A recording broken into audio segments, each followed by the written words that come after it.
Machiegni kendo nyakoromogi chenro pod en mar ang'ich welo, miche gi miche mag rowere gwenge mag Nyanza pod mole kunde mag ndikruok kaka jalut ombulu e chenro motele gi duol matayo yiero pacho ka komakore gi riwruoge mopogore opogore.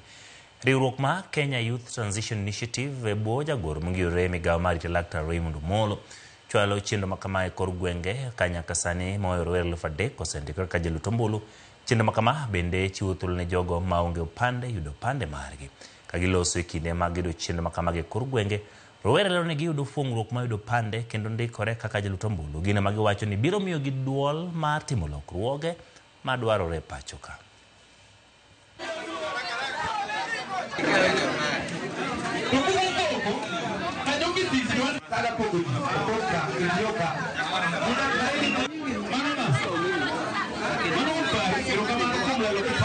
Chenro ber ka chenro ma wan go ka en ndikruok mar opande.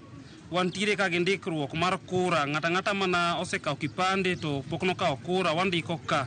Wantiere ka bende gi jok ma deal gi weche mag SHA registration. Wamor ahinya kaka yudhe ma Muhuru kuom Raymond Omolo kelonwa gima chalo kama.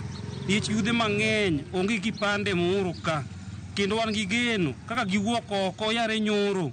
Giwuok oko kendo namba nyobedo mang'eny ma nok nyal bedo registered te.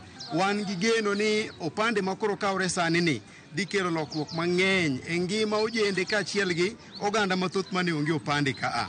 Omiyo wamor gi initiative ni ande wakwayo ni nikech Muhuru wuod duong' ndalo ariyo gi pok oromowa, wakwayo Raymond Omolo kumoro moro ma entie kaachiel gi the Kenya Youth Transition Initiative mondo gichak gimed odiochienge mokata mana 2.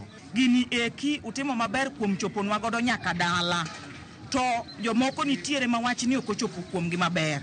Kuom mano ka uchako yudo thuolo moro to parwa kendo kaka yudhe ma Muhuru kata kaka jo Muhuru, nikech king'iyo the number mo turn out ka nitiere nyaka joma dongo mane onge gi ID, ok youth kende.